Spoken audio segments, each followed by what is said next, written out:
Hello hello मेरे प्यारे प्यारे दोस्तों, आपका मेरे चैनल में स्वागत है। मेरे चैनल का नाम है रजनीकांत सिन्हा। ये यूट्यूब का चैनल है ना। ये जो हमारा चल रहा है जेई के प्रॉब्लम सॉल्व करने का प्रोग्राम, उसी में जो है ये है। तो लेक्चर नंबर 11 ये कल आएगा।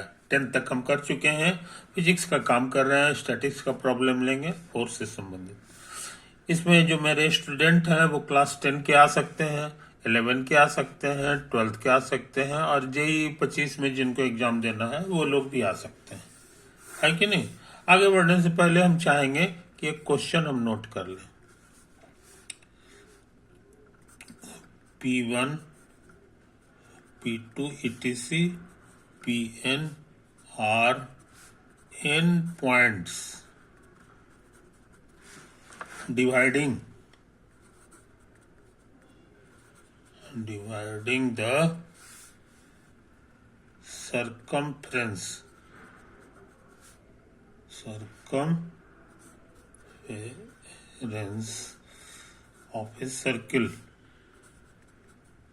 of a circle into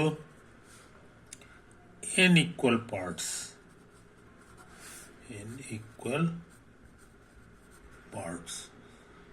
समझे? Find the resultant force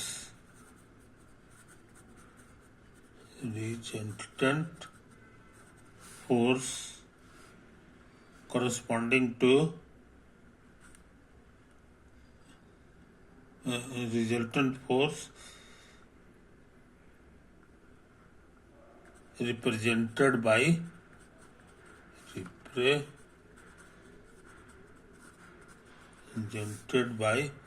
n times AP1,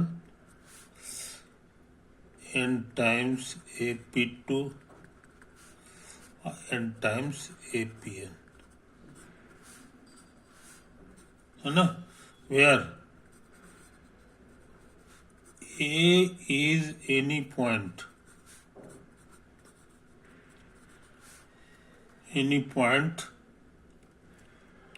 not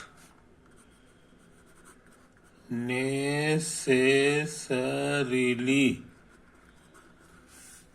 in the plane of the circle। समझे? एक तो है कहानी। तो पहले एक सर्किल ले ले।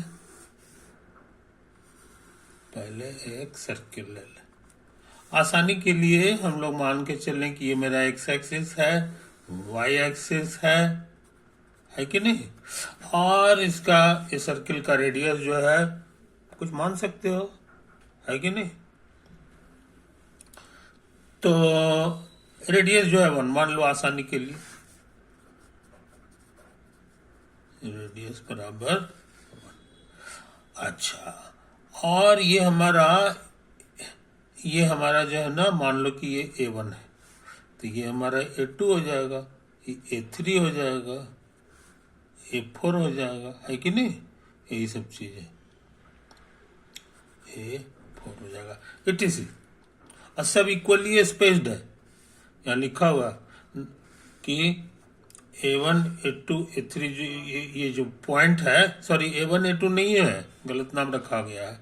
ये नाम है इसका P1 P2, ये P3 है, आई P3 है, ये P4 हो गया, etc। और लास्ट वाला जो है हमारा Pn है, तो ये 1 हो गया, ये 2 हो गया, ये हमारा Pn हो गया, है कि नहीं। ये चीज अब पूरा जो एंगल है, पूरा एक चक्कर जो होता है वो 2π होता है। इसका मतलब हो गया कि ये वाला जो एंगल है कि नहीं, ये तो बहुत आसान है, 1 0 है, क्योंकि ये दूरी तुम्हारा 1 है, ये एक्स एक्सिस, तो 1 0 ये हमारा हो गया। अच्छा, अब इसको देखो, इसको चाहे तो ऐसे भी लिख सकते हैं, cos 1 को मन 0, आज इस 0 को sin 0 लिख सकते हैं, sin 0 0 होता है।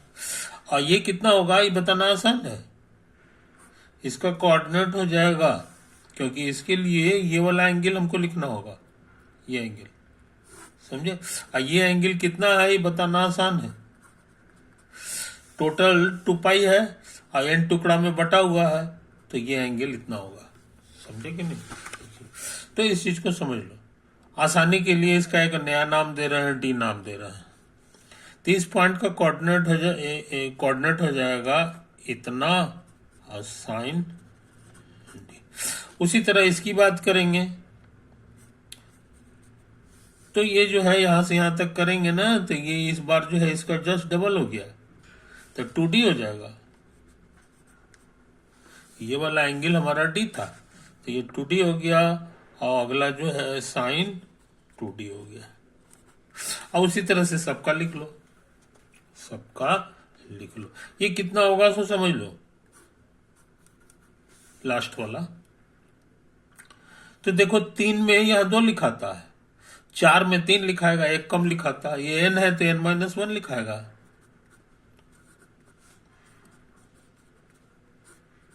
n-1 आई बात समझ में। तो इन बातों को समझ लो मेरे यार। अच्छा, एक्चुअली ये वाला जो वेक्टर है इसी को ऐसे करके भी लिखा जाता है कि नहीं। वेक्टर को जैसे ये हमारा है ना, ये मान लो कि ऐसे लिखा हुआ है, ये वेक्टर हो गया, इसका कोऑर्डिनेट है, मान लो ये दूरी तुम्हारा a है और ये b, तो इसका कोऑर्डिनेट हो गया a, b, है कि नहीं। और तुमको पता होना चाहिए, मान लो 1 तुम्हारा इतना बड़ा है, तो इतना बड़ा जो ये वेक्टर हो गया, इसको हम चाहें तो लिख सकते हैं 1,0,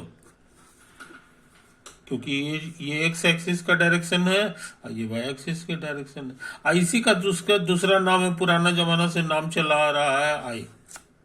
तो आई वेक्टर जब भी लिखा रहा है तो समझ लो ये लिखा होगा, इसका फर्स्ट कंपोनेंट 1 है और दूसरा कंपोनेंट 0 है। और उसी तरह की बात यहाँ है, इसको हम लोग जे कहेंगे और जे का मतलब समझेंगे 0,1, क्योंकि एक्स कंपोनेंट 0 हो गया और वाई कंपोनेंट हमारा 1 हो गया। अब अगर हमारा जेड एक्सिस भी रहता है कि नहीं, तो उसी हिसाब से हम लोग नाम रख देते हैं उसका। तो ये चीज समझ लो। अच्छा, अब हम लिखने जा रहे हैं ए आई और प्लस बीजे को, तो कहोगे कि ये ए हो गया और आई का मान 1,0 हो गया, आई 0,1 हो गया। ए से दोनों घर में गुना करना होगा, उसी तरह से ये बी से दोनों घर में गुना होगा, मल्टीप्लाई होगा। तो ये हमारे लिए ए हो गया, ये 0 हो गया, और ये 0 अब भी हो गया। ये कैसे जुड़ता है ये तुमको हर लड़के को पता है, बाया में बाया जुटेगा और दाया में दाया जुटेगा। तो कुल मिला के आ गया a, b। यानी ये वेक्टर को अच्छे लड़के मन में ये समझते हैं, लिखते हैं ऐसे करके, और समझने की बारी आएगी तो ये होता है। कहने के माने ये एक वेक्टर है, वेक्टर की तरह हम लोग इसको ट्रीट करते हैं। तो ये जो वेक्टर है ब्लू कलर का, ये एक्चुअली में यही वाला वेक्टर है, ए आई प्लस बीजे, है कि नहीं। हम लोग इसको कम लिखते हैं, ज्यादातर यही पसंद करते हैं हम लोग इसी को पसंद करते हैं, क्योंकि इसमें जो है थोड़ा कम जगह लगता है, ज्यादा शॉर्टकट। अच्छा, अब हम जानना चाहते हैं कि इन सब का जोड़ कितना होगा। OP1 plus OP2 plus OP3 और अंत में है OPN। आइए समझ में, ये तो निकालना है। तो OP1 की जगह क्या लिखेंगे, cos 0 कॉमा sin 0। इसकी जगह ये लिख देंगे cos D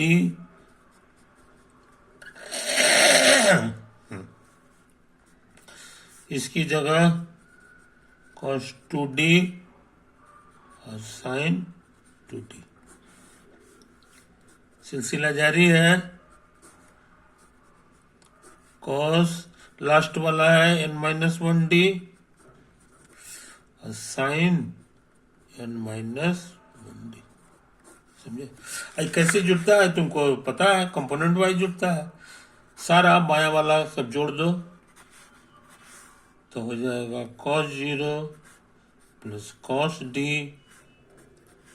plus cos 2d etc अब प्लस cos n-1d हो गया।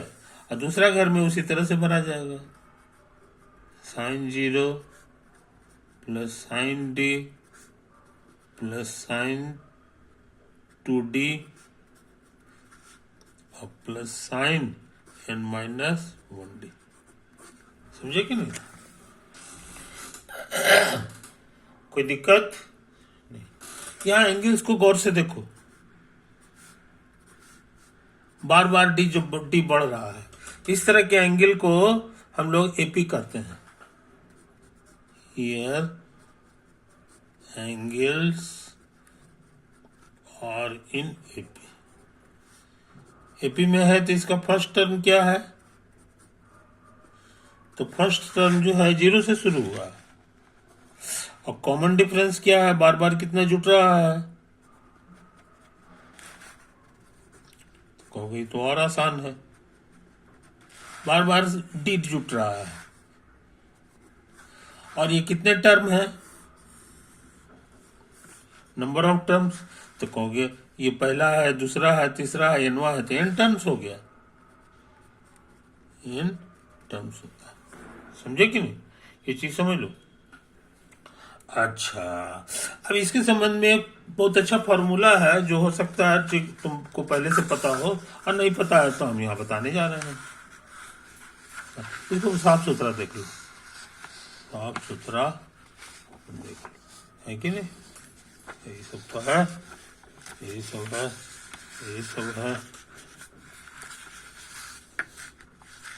यही सब है ना? यही सब हम लोग इतना काम किए।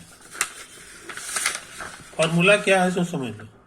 एंगल हमारे पास है ए प्लस डी, ए प्लस 2d और लास्ट में एनवा है ए प्लस n-1d, है कि नहीं? ये होता है। ये सारे एंगल्स जो है एपी में।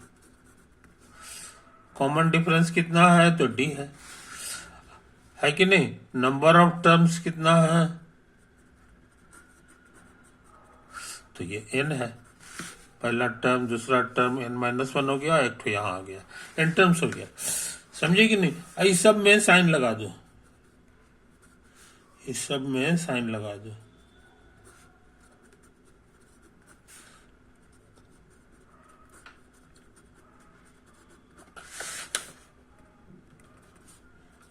ये हो जाएगा साइन ए प्लस n-1 इंटू। इसका जोड़ का क्या फॉर्मूला है सो हम जानना चाह रहे हैं। समझे? ये बूंदा बूंदा है। ये बूंदा बूंदा जब खत्म होगा तो शॉर्ट में क्या हो जाता है, इसी का फॉर्मूला है।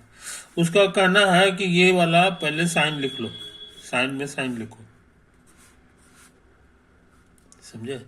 अच्छा, और ये फर्स्ट एंगल है और ये वाला लास्ट एंगल है। दोनों को जोड़ो और 2 से भाग दे दो और फिर into number of terms n है और बार बार जुट रहा है, कॉमन डिफरेंस d है, तो ये d अब बाई 2 लिखेंगे। और यहां भी वही चीज लिखेंगे मगर n छोड़ देंगे, खाली d बाई 2 लिखेंगे। ये इतना के बराबर होता है। Very important formula, very important formula. बुंदा बुंदा से मुक्त हो गया, है कि नहीं? तो ये होता है फर्स्ट एंगल और ये है लास्ट एंगल। दोनों को जोड़ के 2 से भाग दे दोगे तो तुमको ये मिल जाएगा। समझे कि नहीं? अब जैसे अभी का हमारा था क्वेश्चन, कि साइन 0, ये देखो यहाँ पर ये, इसमें हम लोग आंसर तुरंत निकाल सकते हैं। Sine 0 plus sine D plus sine 2D, है कि नहीं। और लास्ट वाला हमारा हो गया था साइन n-1D, है ना। तो ये कितना देगा ये बताना आसान है। तुमको ट्रिक सिखाया है, साइन में साइन लिखो, first angle plus last angle by 2। अब फिर सिखाया है साइन, ये n नंबर ऑफ टर्म्स हो गया, कॉमन डिफरेंस d है, बार बार d जुट रहा है, बाई 2 लिखना नहीं भूलेंगे, और यहाँ वही चीज लिखेंगे, खाली n छोड़ देंगे। ये इतना हो जाता है, बात समझे, कोई दिक्कत नहीं। तो कहने का मतलब क्या हुआ जनाब, सो समझ लो, ये हो गया इतना, ये हो गया तुम्हारा साइन n/2 डी। डी कितना है यहाँ पे लिखा हुआ, ये देखो बहुत इंपॉर्टेंट चीज लिखा हुआ। डी की जगह हम चाहें तो 2π/n लिख सकते हैं, 2π/n लिख सकते हैं। तो ये 2π हो गया, अब n हो गया। और नीचे में जो है कि नहीं, 2π/n अब बाई 2 लिखा जाएगा, d/2 है, ये d हो गया, ये हो गया। खास बात, मजेदार बात क्या है कि ये कट गया, ये भी कट गया, और हमको क्या मिला सो समझ लो, और ये यहां मिल गया 2π, ये पाई है 2π/n बाई 2, 2 कटेगा, इतना हो जाएगा, और इधर आ जाएगा साइन पाई। और हर लड़के को याद होना चाहिए कि साइन पाई जो होता है वो 0 होता है, और साइन 0 भी 0 होता है, और साइन 2π भी 0 होता है, etc। समझे। तो उस हिसाब से 0 हो गया, इसको उतार दो और गुना 0, 0 से गुना होके 0 हो गया। इसलिए ये जो खतरनाक समेशन है कि नहीं, ये हमारा 0 हो जाता है। कितना होता है, 0 होता है। तो कहने का मतलब क्या है जनाब, कहने का मतलब ये है कि ये जो हम रिजल्टेंट लिख रहे थे, समझे, रिजल्टेंट फोर्स जो हो गया, इसको बढ़िया से लिखो, OP1 प्लस OP2 और प्लस कहाँ गया, और प्लस OPN, ये कितना हो गया, तो कैलकुलेट करके हम लोग निकाल चुके हैं। पहला घर क्या है नहीं पता है, लेकिन दूसरा घर पता चल गया, ये 0 है, कोई दिक्कत जरूर। अच्छा, अब कहोगे कि इसको नहीं जोड़े हैं, इसको जरा जोड़िए, इसको जोड़िए। तो इसको भी जोड़ने में हम खर्चा करेंगे हरा रंग। तो ये साइन का फॉर्मूला था, ये कॉस का फॉर्मूला लिखने जा रहा है।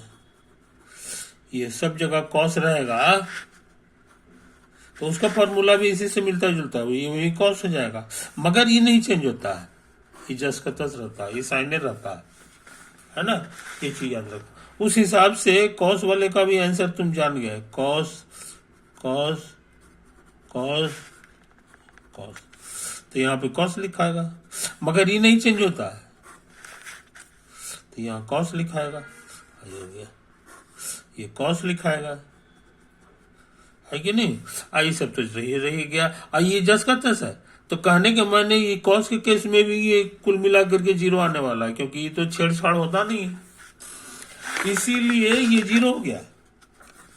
कहने के माने 0 वेक्टर होगा, इस सबको जोड़ जाड़ करोगे, इस तरह के जितने वेक्टर हैं सबका जोड़ जाड़ करोगे, है कि नहीं, तो तुमको 0 वेक्टर मिलने वाला है कि नहीं। मगर हमको क्या करना है, हमको हमारा जो फोर्स है वो ये है, n times P plus n times ये इतना, कि इसका जोड़ कितना होगा, रिजल्टेंट माने जोड़, समझो। तो हम देखो जरा तुम पहले इसको बढ़िया से देख लो, ताकि कोई चीज छूटे नहीं। छूटे तो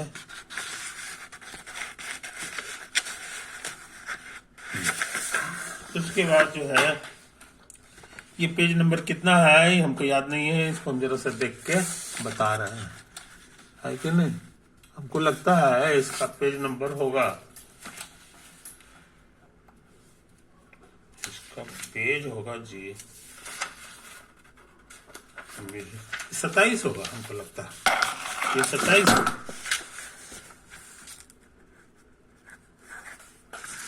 और ये तुम्हारा जो चल रहा है ये 28 हो गया, ये 28 हो गया, है कि नहीं? अब हम लोग बिना लेट किए हुए पेज 29 में आ जाए, पेज 29 में आ जाए, है कि नहीं? पेज 29 कहाँ गया? हम लोग लिखेंगे हियर required resultant force,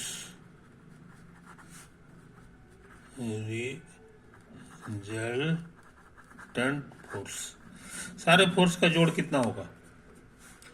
तो इसको उतार देंगे, n times AP1 plus n times AP2। देखो यही सब फोर्स था, इसको सबको जोड़ना होगा, n टाइम्स AP3 करते करते करते करते n टाइम्स APN हो गया, ये तो है। अच्छा अब सुनो कहानी, इसको हम ऐसे लिख सकते हैं AO प्लस OP1, ये सेम है, गायब हो जाएगा, AP1 दे देगा। उसके बाद इसको लिखो तो AO प्लस OP2, ये तो हो जाएगा ये वाला। इसको बाद लिखना है तो इसको भी उसी तरह से लिख दो, AO प्लस OP3, सिलसिला जारी है। लास्ट वाला हो जाएगा AO प्लस OPN, आई बात समझ में? यही तो है कहानी, यही है कहानी। अब मेरा काम आसान हो गया, हम थोड़ा तेजी से काम करेंगे। ये n से दोनों घर में गुना हो जाएगा, इसमें भी होगा, इसमें भी होगा, इसमें भी होगा, है कि नहीं? तो ये कुल मिला करके n कॉमन ले लो तो AO plus AO plus ETC plus AO, ये n बार है। और फिर ये वाला n बाहर कर लो, ये हो गया OP1 प्लस OP2 प्लस ऐसे ऐसे OPN, काम हो गया। ये कितना होगा ये बताना आसान है, एक ही चीज n बार है तो n टाइम्स AO हो गया। और ये कितना होता है ये बड़ी मेहनत करके निकाले ऐसे तरीका OP1, इसको जोड़ जाड़ करके हम लोग जो है निकाले थे, शायद 0 आ गया था, क्या था 0, देखो यहाँ एक निकालना है ना, तो हम डायरेक्ट 0 भर दें। तो कहने का मतलब ये हुआ जनाब, ये तुम्हारा 0 वेक्टर है, तो 0 से गुना होकर खत्म, अंत में आंसर आ गया n² AO,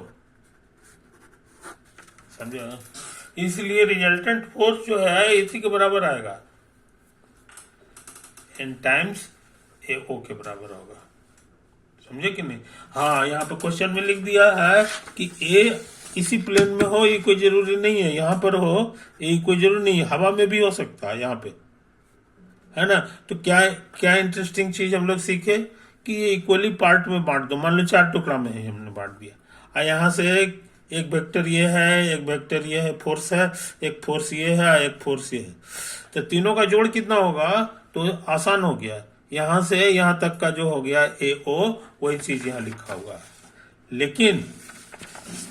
लेकिन उसमें n से गुना हो जाता है, n से गुना, तो ये 4 टुकड़ा में है तो 4 से गुना होगा, तो 4AO के बराबर हो जाएगा, बशर्ते कि हम चारे फोर्स हो, 8 हो रहेगा तो उसी तरह से 8AO हो जाएगा। तो हम बहुत इंपॉर्टेंट चीज सीख लिए हैं, है कि नहीं। इसी बहाने ट्रिग्नोमेट्री का भी कुछ बढ़िया बढ़िया चीज सीख लिए हैं जो आगे चल के हमको काम देगा। ओवर, तुम इसको साफ सुथरा देख लो, है कि नहीं। यही सब तो आया result, required resultant force. Over.